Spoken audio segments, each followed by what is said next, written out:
Hello, my name is Nick. At the end of August 2022, I had a stroke. So I thought I'd make some videos to explain what happened to me, how I could have avoided it, how you can possibly avoid having the same problems that I've had. We'll go through the causes. I say how to avoid them. One huge mistake I made, followed by a couple of other huge mistakes, to be quite honest with you. Then go into my time in hospital, what that was like, how I managed to get through it unscathed, and then on to the recovery. Hopefully someone who will be watching this can just pick up a few hints, tips on how to deal with this. I know one of the biggest issues I ever had was I've had no real experience of stroke. No one in my family's had one. None of my friends have. So it came as a bit of a shock when it happened to me. And the only sort of things I can recall from my childhood of hearing the word stroke was normally preceded by the phrase, "You'll never guess who's died." Back then, people died of strokes. It's different now. I know modern technology is much better. And we have things like the adverts, the fast adverts on TV, absolutely vital, and I think helped save me, to be quite honest with you. So pay attention to those. Make sure you understand what they mean. And if you see anybody in the same situation, act as quickly as possible. So what happened to me? I was working from home and I woke up feeling a little bit off. I had a headache, which I put down to not sleeping well the night before. And as usual, I just thought, a bottle of water and a couple of paracetamol and I'll be fine. So I went downstairs to try and get some paracetamol out the back room in the kitchen. And when I was trying to open the boxes of paracetamol, I was struggling a little bit. Again, I put that down to the fact I was a bit tired, a bit clumsy.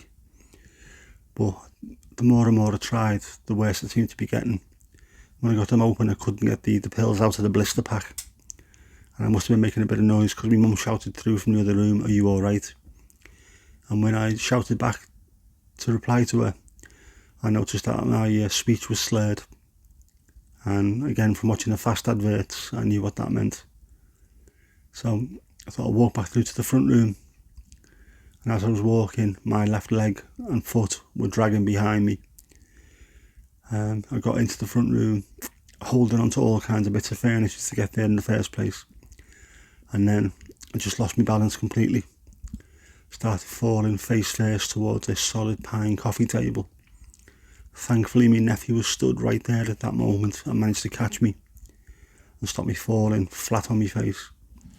I remember it like it was yesterday. The words he said, "Jesus Christ, are you alright?" And at the exact same moment, my mum, who was there, said, "He's having a stroke." And I thought that at the same time myself. Such a strange thing to feel and to hear yourself saying. Thankfully, she was dialing 999 at the time.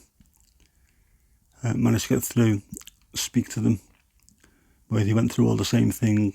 Is his face dropped? Check his arms, and I couldn't lift both arms.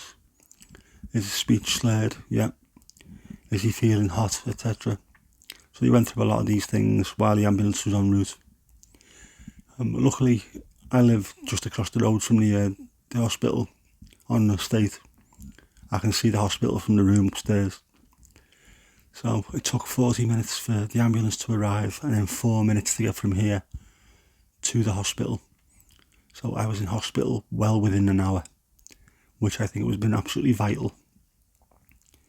So all in all, I think I've been lucky, and it sounds stupid saying that after having a stroke, but things could have been a lot worse. And when I say that the title of this video, "This could save your life," this really could save your life. Because looking back on it, if I'd have been home alone and this had happened, I could have knocked myself out on that coffee table and I'd been lying there for hours. Or it could have happened while I was in my car. I normally have to drive to a train station where I go down a bypass, a dual carriageway, where you're doing 60 miles an hour. So imagine veering off into oncoming traffic and having a head-on collision at 60 miles an hour. I could have been dead. I'm not. So I count myself lucky that way. What caused it was I had a brain hemorrhage, which caused a massive stroke and left me with a bleed on the brain. This was caused by high blood pressure, and this is the thing that to this day I will absolutely regret. Well, I'll regret it till the day I die, to be honest with you. We have a blood pressure tester machine in the house, and I never used it. If I did, I would have been able to see that my blood pressure was high.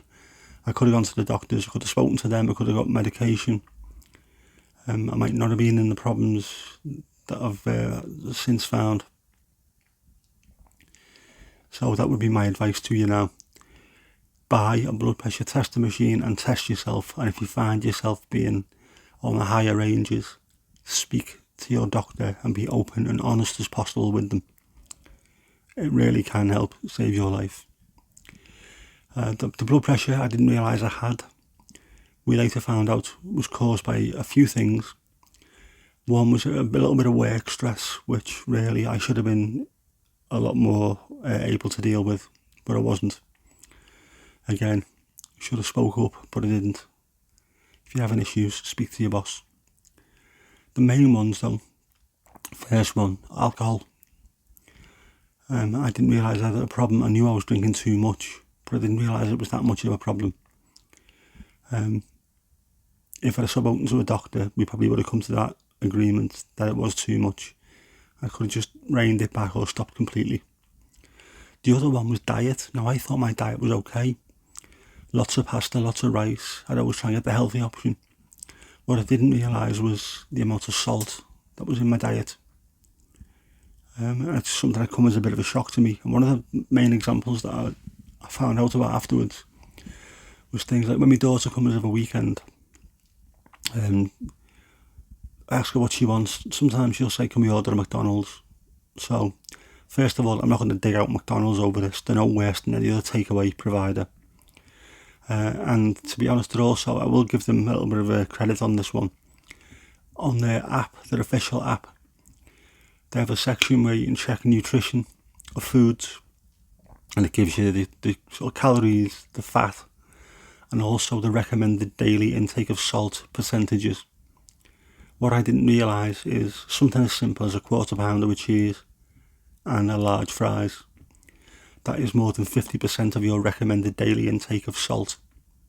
It's not a huge deal in itself, but if you then combine that with, say, an unhealthy breakfast, lots of salted snacks during the day, and then a ready meal or something with a cooking sauce that is absolutely loaded with salt that you don't realise, and then more salted snacks afterwards, it's going to take you well over your 100% for the day.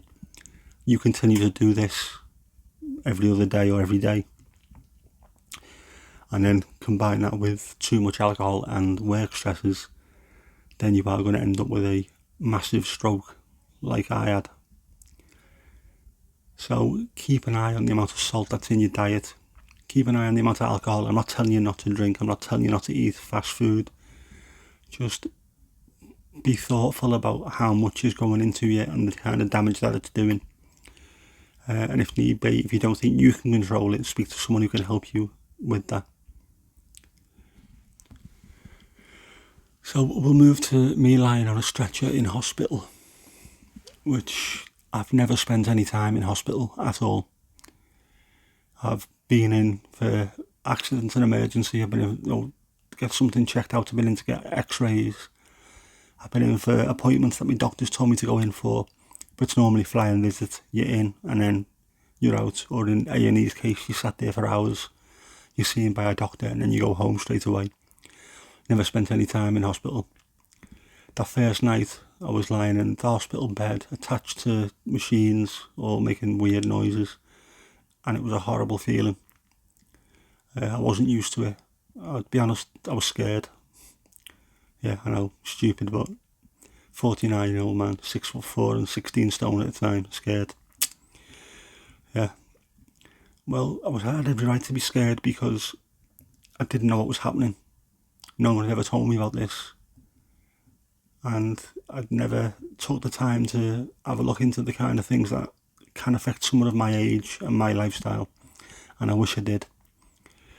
When what I'm going to do is I'm going to speak about the kind of things that I found in hospital and how I learned to deal with them in a separate video, and then also about the process of the physiotherapy and getting better and recovery, and about what happened when I ended up going home and the subsequent physio there as well. So hopefully these will be in future videos.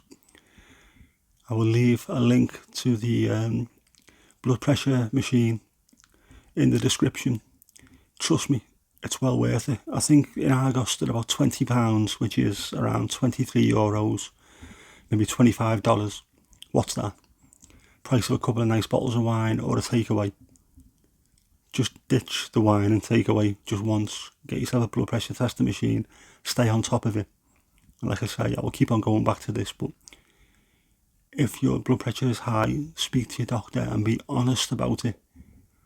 If you smoke, tell him you smoke. If you drink loads, tell him you drink loads. If you diet to bin fire, tell him it's a bin fire. Don't lie to them. They're not there to judge you. They're there to make sure that you're healthy and you're doing well. And they will make sure they do that for you. Buy yourself one. Get one for Christmas. Buy one for Christmas for someone else. And tell them why. So I hope to see you in the future videos. If you like what I'm talking about so far, or it's interesting, hit the subscribe button, hit the like button. If you've got any questions or any comments on it, put them in the comments channel. And don't forget, you only get one life. Don't throw it away.